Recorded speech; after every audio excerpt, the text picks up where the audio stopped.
Good afternoon. So we have a guest today.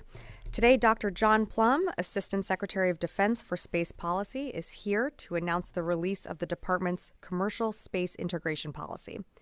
Dr. Plumb's space policy portfolio covers the strategic capabilities of integrated deterrence, space, missile defense, nuclear weapons, and countering weapons of mass destruction. Dr. Plumb has some opening comments, and then we'll take a few questions. And following Dr. Plumb's portion, I'm happy to answer a few news of day questions. So with that, I'll turn over to Dr. Plumb. Great. Well, thanks, Sabrina, and good afternoon, everyone.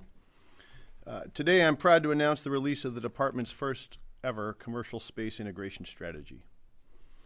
This marks a new effort to harness the remarkable innovation of the commercial space sector to enhance our resilience and strengthen integrated deterrence as a department. Space is essential to the joint force. Our military relies on space every single day. To protect our men and women in uniform and to ensure the space services they rely on will be available when needed, the department has a responsibility to leverage all tools available, and those tools include commercial solutions. From launch to space domain awareness to satellite communications and more, the commercial sector's ability to innovate, to scale production, and to rapidly refresh their technology is opening the door to all kinds of possibilities. Now, when I talk about the commercial sector, it's important to note that this is distinct from the defense industrial base, or the DIB as we call it. The DIB is predominantly focused on U.S. government contracts to build specific government systems. But the commercial sector develops products to serve a viable commercial market outside of government. And their incentives are to innovate for their entire customer base, not just the Department of Defense. The 2022 National Defense Strategy directed us to increase collaboration with the commercial sector and leverage its technological advancement and entrepreneurial spirit. Our new commercial space integration strategy follows through on that directive. The degree to which commercial space capabilities and services can benefit U.S. national security will ultimately be measured by how well the department can actually integrate commercial solutions into the way we operate, not just in peacetime, but also in conflict.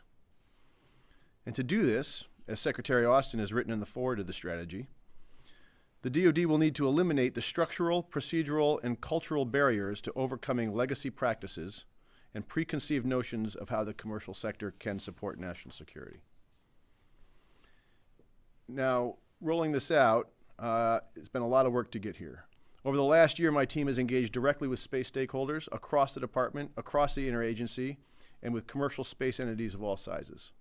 We've hosted roundtables, tabletop exercises, and informational sessions to better understand how commercial space solutions could support the department while taking into account the commercial sector's interests as well. And informed by that body of work, our strategy outlines 4 priorities for the department to pursue. First, we will work to ensure access to commercial solutions across the spectrum of conflict. We will leverage contracts and other agreements to set clear expectations with commercial providers and ensure the joint force has access to the capabilities it needs, when it needs them, to execute its mission. Second, we will work to achieve integration prior to crisis. We want to integrate commercial space solutions in our day-to-day operations during peacetime so we can be ready and able to rely on those same commercial solutions during conflict. Critically, and this is a finding from our sessions with commercial providers, we need to work to bring more commercial partners into our war games and into our training exercises so that commercial partners also understand what will be required of them. Third, we will work to establish the security conditions necessary to integrate commercial space solutions and help commercial providers reduce risk. Now, the department will always maintain the option to use military force to protect and defend commercial assets, but our main lines of effort will follow three lines. 1, create norms that enhance safety for all. 2, generate and share actionable threat information with commercial partners. And 3, explore different forms of financial protection, if required. Underpinning all of this is the department's firm commitment to be a leader and a responsible actor in space. And finally, we will support the development of new commercial space capabilities that have the potential to support the joint force. The department has a number of tools at our disposal to help commercial companies scale where our interests align, and we need to seize them. Now, before I take questions, I'll just note the commercial space integration strategy is entirely unclassified. It's available to the public. It will be posted today on defense.gov, I think shortly after this. The strategy is deliberately unclassified to be transparent about what we are trying and need to achieve. And it will also help hold ourselves accountable to the strategy we've signed ourselves up for. So we're excited to embark on this important new effort to leverage American ingenuity and enhance the resilience of our national security space architecture and strengthen deterrence. I'm confident it will pay dividends for the department for years to come. Thank you, and I look forward to your questions. Great. We'll start in the room here. Yes, go ahead. Hi, Ashley Rookie with Breaking Defense. I wanted to ask you about the promise gaps analysis dealing with commercial insurance for DoD space contractors. When do you think that will be wrapped up? And then sort of the strategy published about when to compensate firms, or would that be a case-by-case basis? So the strategy looks at, so first of all, thanks for the question. The strategy is kind of lays out the 4 different types of financial protection that can be made available to commercial partners. And so one is just commercial insurance. So there's a market that the government doesn't have to deal with. There is also this concept of war risk insurance, which is sometimes available on the commercial market. And then there is U.S. government-backed war risk insurance, which is U.S. government-backed insurance. That particular piece, I think, is what you're asking about. We do not have a final answer on that. The Secretary is directed that the department look at, are there gaps that need to be covered by this now? And the parallel is for air logistics, we have this CRAF agreement, which in very specific cases, the department can turn on additional insurance for providers. Same for the maritime, for convoys, and for the types of logistics. And so the question is there a gap that needs to be filled for specific mission sets?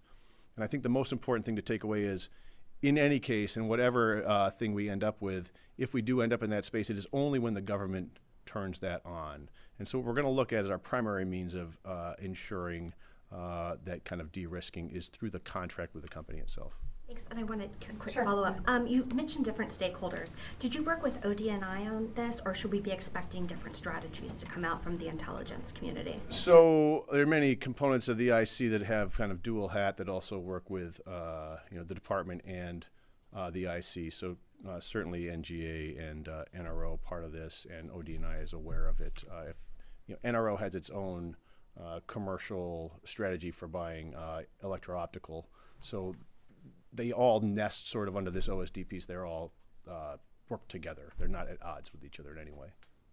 Let's go to Mike and then Sandra. Thanks. Mike Stone from Reuters. Hi, Mike. Has commercially provided space capabilities become more critical for civil services on Earth? How does the department, under international humanitarian law, view the principle of distinction between military and civilian assets in space? How does the department view the distinction? I'm not sure I have a answer on that specific piece because, of course, many systems can be used for military or for commercial. They are today and continue to do so. I will say on the, what we've seen in the Ukraine conflict is Russia threatening commercial provider satellites, frankly, even hacking Viasat because while it's commercial provider, it's also being used or the Russians think they're being used for Ukrainian battlefield. So the question is really, at what point of content on a satellite will you view that as an act of war if someone shoots it down?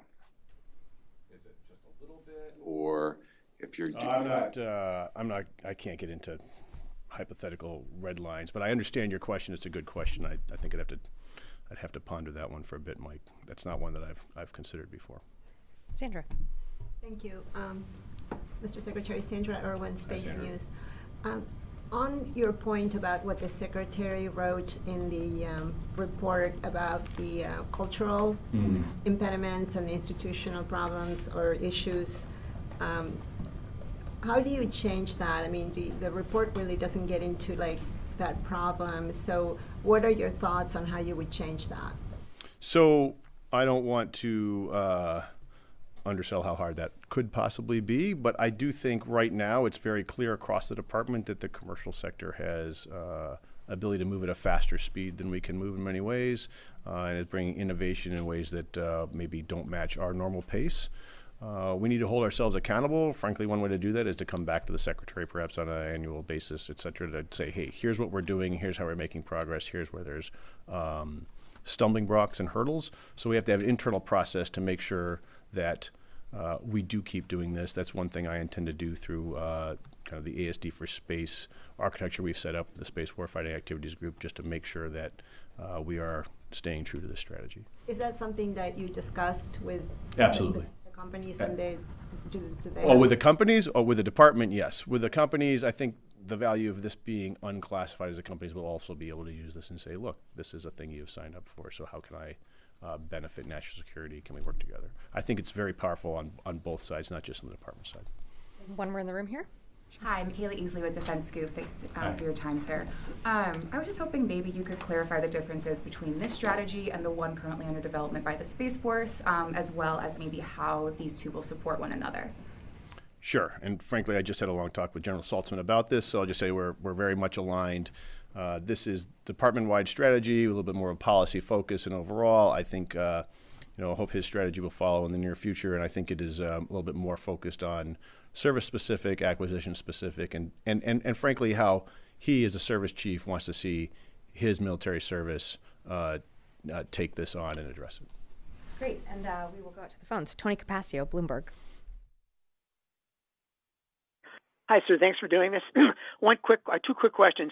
How much money in the Space Force Space Systems Command budget is there for in the 25 plan for potential commercial services envisioned in your strategy?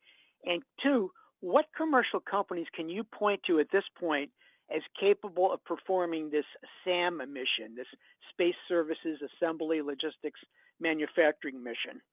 Sure. Thanks, Tony. So two things. One, I don't know the answer to your question about how much money, so I'm just going to you have to ask the Space Systems Commander, Space Force on that. And I do want to be clear, the point of this strategy is not to have someone just do an accounting for how much money we're spending on a thing, because that's the wrong metric. The right metric is how much national security benefit are we getting, or how much more cost efficient might it be to solve certain problems using the commercial market.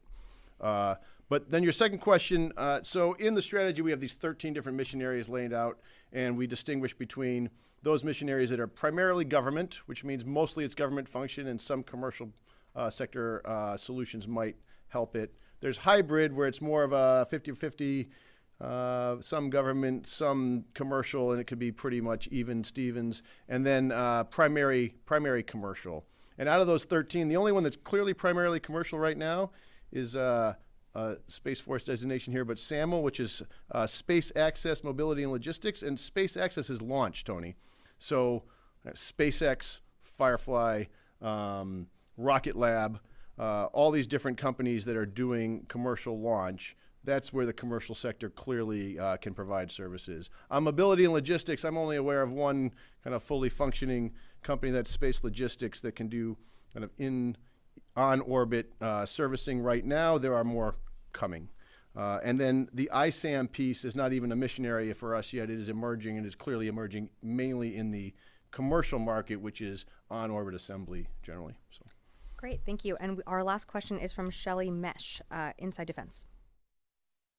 Hi, thank you for taking the time. I wanted to ask about what commercial space operators can do with this information. What guidance do you have for them to getting involved? What's the front door? And how is this going to help the department find new commercial partners? Okay, thanks, Shelley. I guess I'd say, first of all, I, as the space policy chief, as some of you like to call me, I don't have any acquisition authority. That acquisition authority is in, Space Systems Command is one of the primary acquisition places. Frank Calvelli over the Department of the Air Force has Space Acquisition Executive title on. Clearly, Space Systems Command has a Space Commercial Office, which is a front door. I'm not saying it's the only front door. I think what this strategy hopes to do is say, yes, continue working on bringing commercial entities in. This is actually a thing we want you to do, not just a thing you should be experimenting with. And so I think over time, this should provide better integration, better ways forward, and hopefully as we identify those mechanisms or those capabilities that can benefit national security, an additional lever arm for the department to say, yes, let's help that through, let's scale that, let's figure out how we can incorporate that, not just into peacetime, but also into crisis and conflict. Thank you. Thanks, Dr. Plumb. Really appreciate your time. Well, thanks, Sabrina, and thank you, everybody. I really appreciate it. All right. Hi, everyone. Hopefully you don't have any space questions for me. I just have one thing at the top and then happy to jump in and start taking questions. This morning, Assistant Secretary of Defense Eli Ratner hosted Singapore Deputy Secretary for Policy Frederick Chu here at the Pentagon for the 9th U.S.-Singapore Midterm Defense Review. This is an annual dialogue that surveys defense priorities and collaboration between the U.S. and Singapore, one of our longstanding partners in the Indo-Pacific region.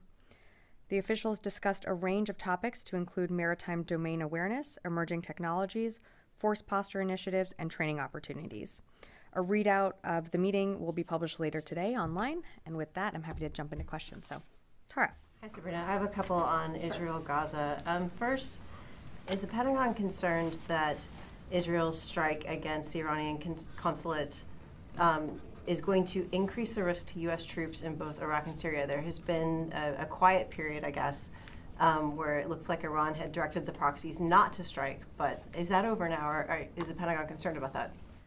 Well, I can't speak to actions that haven't happened or anything, hypothetical actions, but we certainly continue to monitor the situation. Of course, we are aware of the strike that was conducted yesterday, but I don't have anything more for you. We're going to continue to make sure that our forces are protected in the region, so that means monitoring what's going on around them, but beyond that, I just don't have more to share.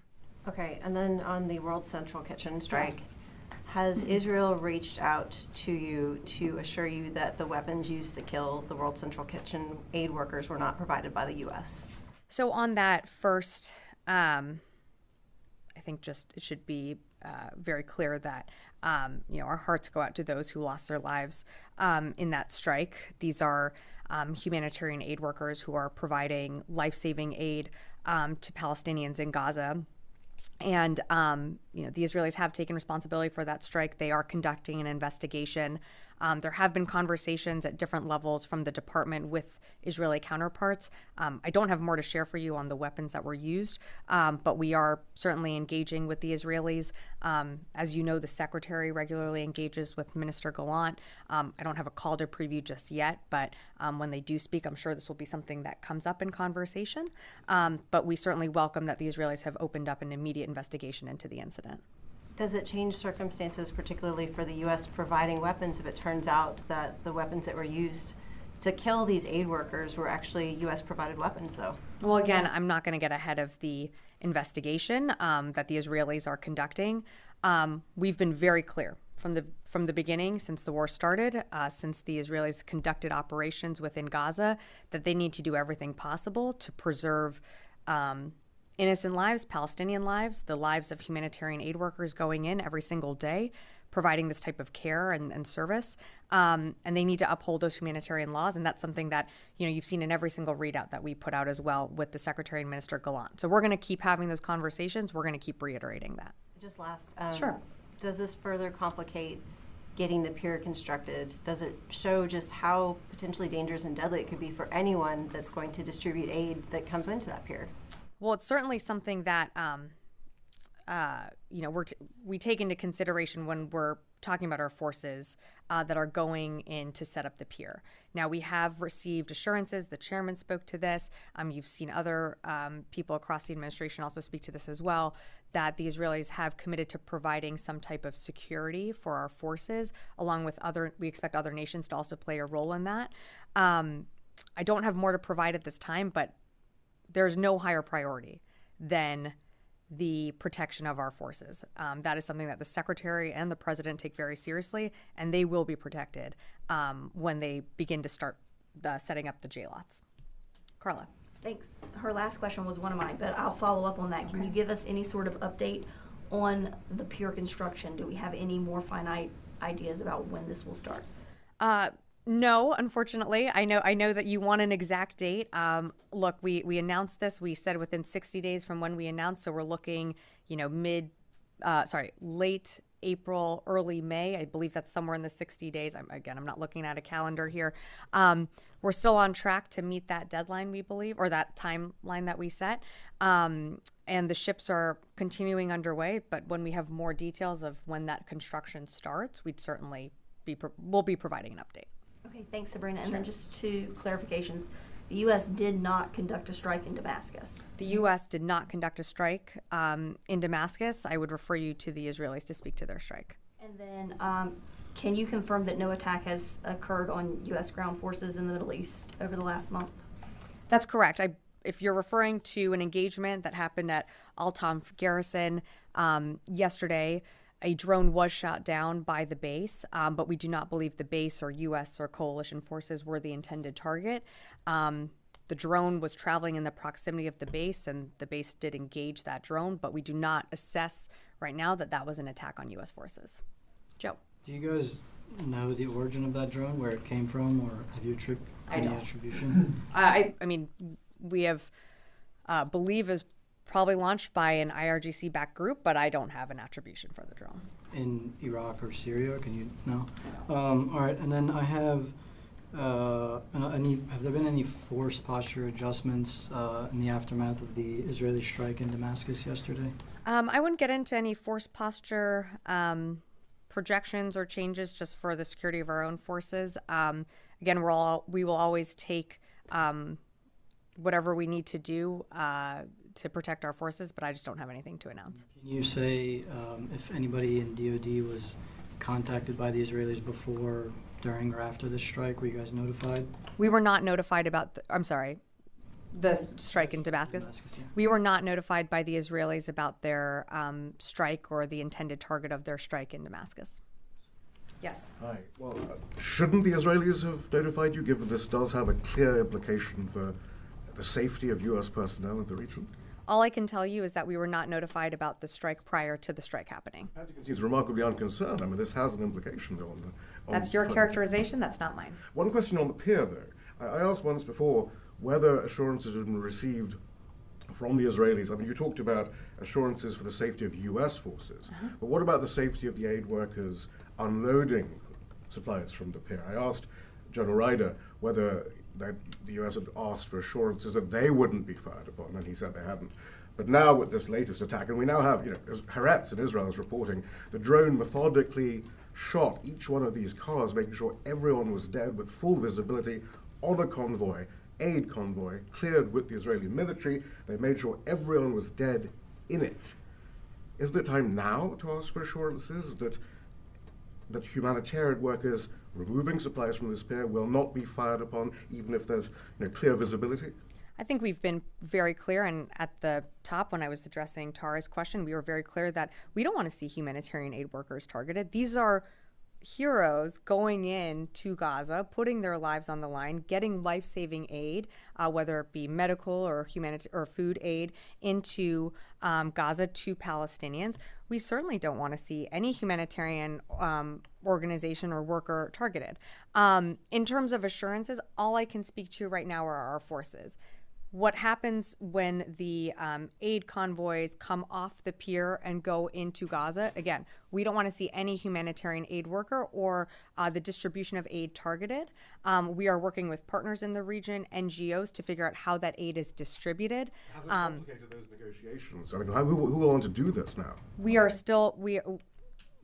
An organization like the World Central Kitchen is one of many organizations providing life-saving aid to Palestinians and people all around the world. We hope that they will continue to do that and to continue their efforts within Gaza. But again, the logistics of how the humanitarian aid gets dispersed and distributed within Gaza is still something that's being worked out now. Fadi. Thank you, Sabrina. So, I mean, this incident is significant, but it's not isolated. According to the Aid Workers Security Database, which receives support from the USAID, in less than 6 months, 200 aid workers have been killed by Israel in Gaza, which is the highest toll registered since 1997. This is more than what's been documented in Syria, in Afghanistan, and in Sudan. Are you calling on Israel to investigate all the other incidents? And do you think this was an unintended consequence of the war, or is Israel actually this has some disregard to civilian life, aid workers, as manifested by the high numbers of aid workers killed and the high toll of civilians killed? Well, and not to sound like a broken record here, but we have been very consistent and repetitive in our conversations with the Israelis. They need to preserve innocent lives. They need to, when conducting operations, protect innocent lives within Gaza. And of course, that includes humanitarian aid workers. I believe Israel has launched other investigations into other incidences, so I refer you to them to speak to more of those. We certainly welcome the fact that they did this very quickly. They launched an investigation very quickly, taking responsibility. So we want to see what comes out of that investigation, and we would hope that they share those results publicly, so we too can also learn and understand what exactly happened here. Do you think, so as you said, you've been raising this issue with defense officials, including the secretary with their Israeli counterparts. Do you think the Israelis have been listening? Do the numbers provide you with a sense of the Israelis are actually listening to what you're saying to them? We do believe that the Israelis have listened to us when it comes to some of their operations. I mean, we saw at the very beginning of the war, more pared back, targeted operations. They have been able to heed our advice, especially early on when we, were talking to them about urban warfare and what it would mean to go into highly dense populations. So we do believe that they are heeding our advice. Again, we're going to continue to, in all of our conversations at all levels of government, we're going to continue to urge them to protect innocent Palestinians, to protect humanitarian aid workers, and that's coming from the highest levels of government. So we're going to continue that in our conversations. May I just ask one more question on the strike in Damascus? Sure. So apparently it targeted a diplomatic building, which, according to international law, should have immunity. Is the U.S. concerned that its main ally in the region is targeting diplomatic buildings? So I don't actually know what type of facility that was. Again, this was not a U.S. strike, so I don't have a lot of details on what type of building that was. But no, we don't support attacks on diplomatic facilities. Thank you. Laura? Yes, thank you. I'm just wondering if anyone in DoD is looking into whether Israel deliberately targeting aid convoy violates international humanitarian war, and whether that should have consequences in terms of continuing to send aid to Israel. Well, that's something that the Israeli government is looking into. They're launching their own investigation. We're not doing our own independent investigation. That's something that we, again, are waiting to see what the results are from the investigation. They've already started I believe a preliminary one, and so we'll just wait to see what those results yield. So why do we have any assurances? I mean, why do we trust and is the Israeli government investigating themselves on this? Is that how we treat other allies? Well, Laura, we investigate ourselves, and we hold ourselves to very, very high standards as well. We would expect the Israeli government to do the same. If countries that are violating humanitarian law, do we trust them, or do we have an independent assessment? We expect that, I'm not going to speak and get ahead of the investigation. If there are findings in the investigation that lead to behavior changes, how operations are conducted on the ground in Gaza, we would certainly want to have assurances that Israel would do that, would uphold any findings from the investigation and would, implement them. But again, it's under investigation, and I'm just not going to get ahead of that. Natasha. Thanks, Sabrina. So you've said a couple times now that this was an Israeli strike on this building in Damascus. The Israelis have not actually confirmed or denied whether it was them. So I'm just double checking here. So it's the Pentagon's assessment that this was an Israeli strike. Have you all been in touch with the Israelis about this? We were not notified before the strike occurred. We have been engaged with them at different levels, but again, this was not a U.S. military strike, so I don't have a lot of the details on it. But you have been engaging with them after the fact to discuss specifically their attack on this building in Damascus? We have engaged with them on various different levels, not to mention some of the questions about the humanitarian aid workers that were also killed in the strike in Gaza. Tom. Thank you. Does the U.S. plan on increasing airdrops into Gaza now that World Central Kitchen and at least one other agency have suspended operations? We have a steady cadence of airdrops, humanitarian airdrops that Central Command does almost daily or every other day. It sort of depends on the weather conditions and also conditions on the ground. They're pretty consistent, Tom, so I think I'd let Central Command speak to that if they're going to increase, but right now they're happening almost on a daily basis. Thank you. And going back to the drone outside of Al Tan, does the Pentagon still assess that? I think the date was February the 4th, was the sort of the last attack on. Is that still the determination that was the last attack on U.S. troops? Yesterday doesn't count. That was the last attack on U.S. forces was February 4th that we assess as an attack. Again, as I said, I believe it was Fadi that had asked. The drone was shot down in the vicinity of Al Tam garrison, but we don't assess that it was targeting that base. What kind of a drone was it? I don't have any of those details. And then finally, sorry, just to be clear from something you said earlier, I think it was in response to Tara's question. You, the Pentagon, are unable at this time to rule out that U.S. munitions were used in yesterday's strike in Gaza. I don't have any details on the strike. As you know, the Israelis are launching an investigation. We are in touch with them, but I have no details on anything that was used in terms of what hit that convoy. What I can tell you, and what we continue to say in our conversations with the Israelis, is that we always expect them to uphold humanitarian laws when it comes to the use of U.S.-made systems, capabilities, munitions. They are launching an investigation into what happened. They have taken responsibility for what happened. So I'm going to let that investigation continue and not get ahead of that. I'm going to go to the phones and happy to come back in the room. Dan Lamoth, Washington Post. Sabrina, to the question of, targeting, the United States has offered several times to assist Israel with targeting, basically improving their accuracy. This looks different. This looks less like inaccuracy as much as a direct choice to strike this convoy, this World Central Kitchen convoy. What is, the Secretary's comfort at this point that the Israelis are taking necessary precautions to avoid collateral damage, to avoid civilian casualties? And if it is, as it sounds so far in open source, that they may have struck a convoy knowing there's humanitarian workers in it, even if there was only one militant or something like that nearby. Thanks, Dan, for the questions. So what we have worked with Israel on and helped them with is, I think what you're referring to is some of the operational planning when it comes to Rafah. There was a meeting at the White House, a virtual meeting hosted by the White House yesterday when it comes to the operations in Rafah. But what we are working with the Israelis on is how they're going to conduct operations when there's a dense humanitarian population there. We're not necessarily providing targeting to the Israelis. What we have been doing is providing assistance when it comes to hostage rescue and recovery.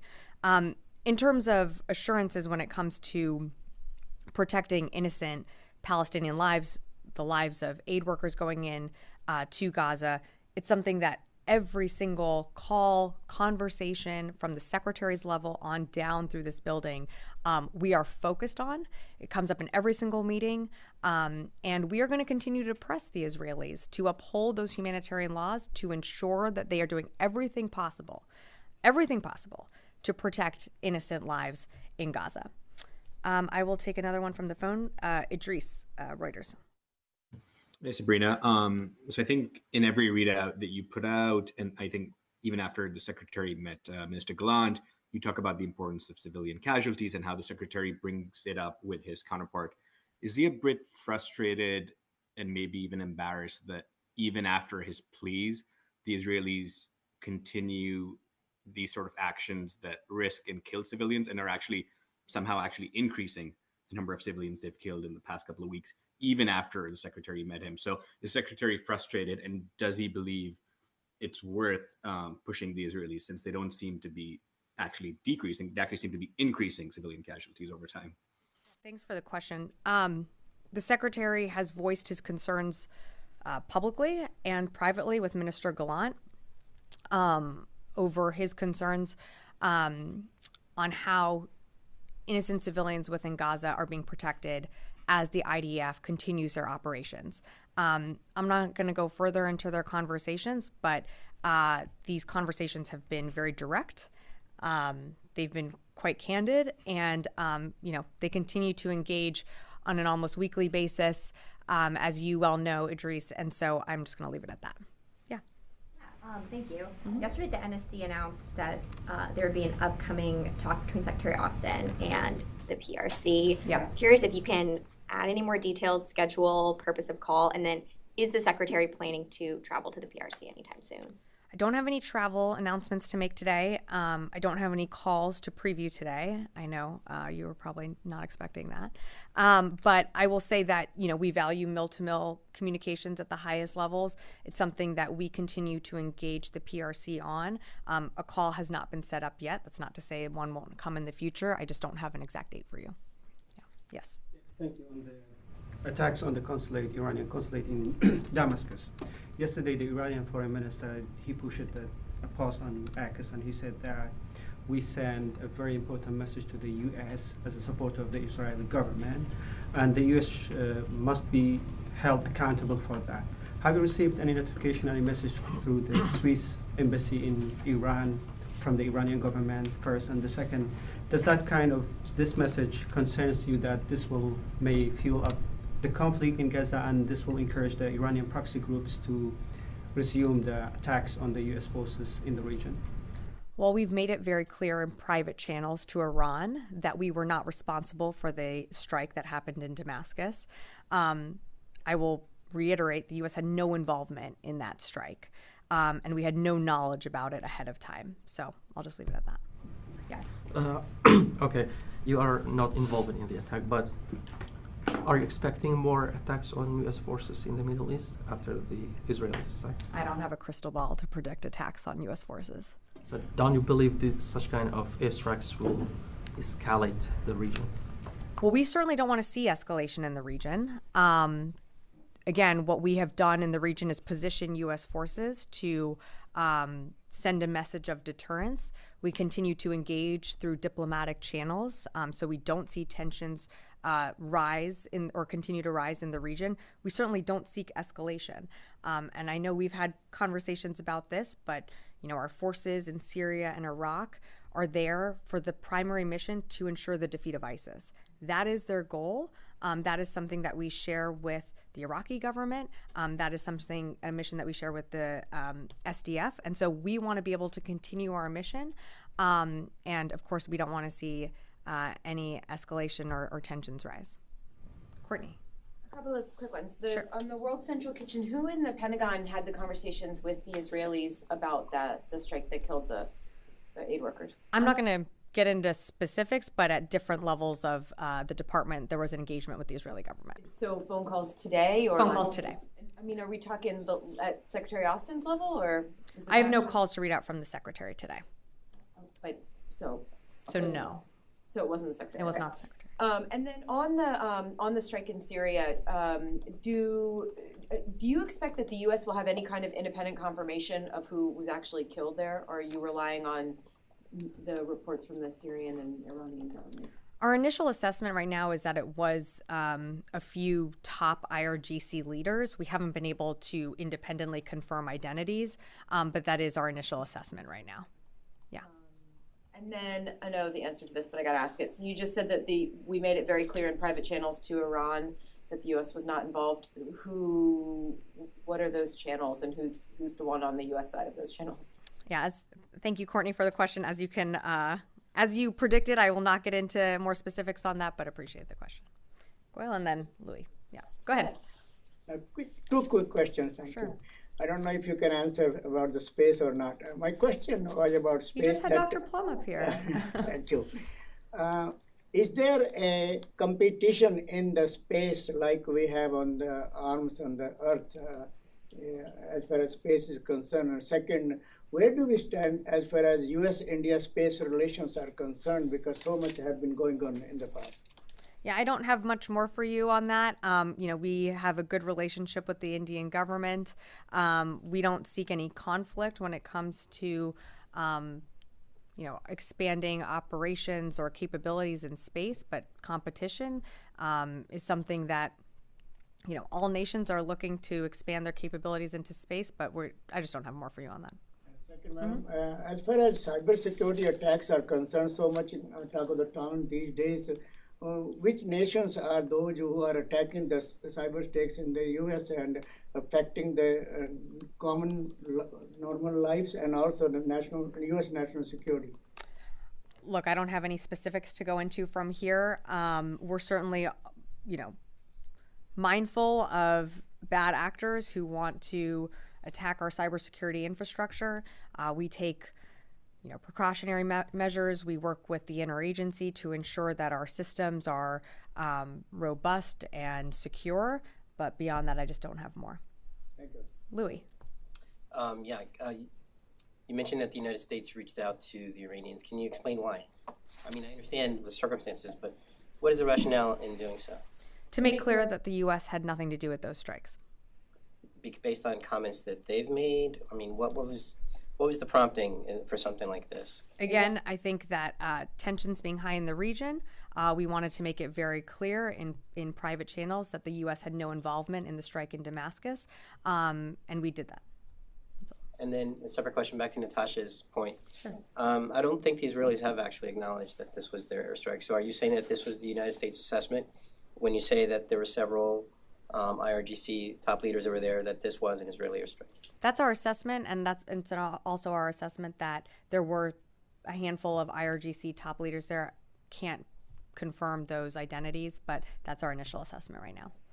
Great. I will take two more from the phone and then happy to wrap up. Jeff Shogel, Task and Purpose. Thank you. During the most recent airdrop over Gaza, 60 bundles went into the ocean. That seems a little bit higher than recently. Do you have any data on what may have caused that? Yeah, Jeff, thanks for the question. For more specifics, I would refer you to CENTCOM to answer that.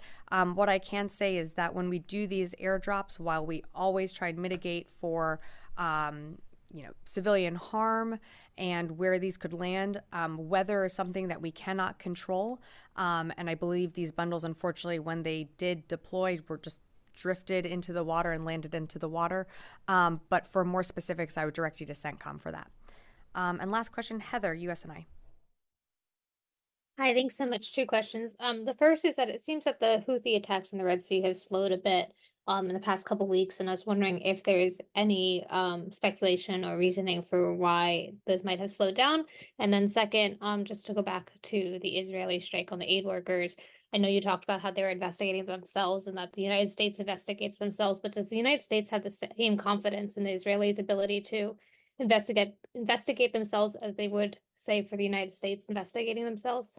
We expect the Israeli government to hold themselves to the same standards that we do when we do an investigation. We want this investigation to be independent, to be fair, to gather the facts, and to make sure that something like this never happens again. So yes, we do have confidence that the Israelis can do this and learn from their mistakes and understand and better plan for future operations, whether it be in Gaza or elsewhere.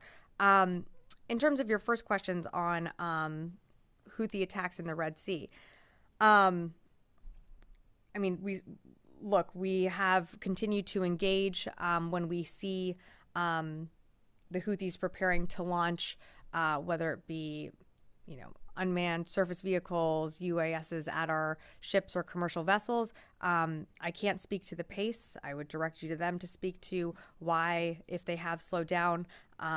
We certainly continue to engage. We certainly will continue to do everything we can to protect commercial shipping through the Red Sea and the Gulf of Aden, and of course do everything that we need to protect our forces as well. All right. Thanks, everyone.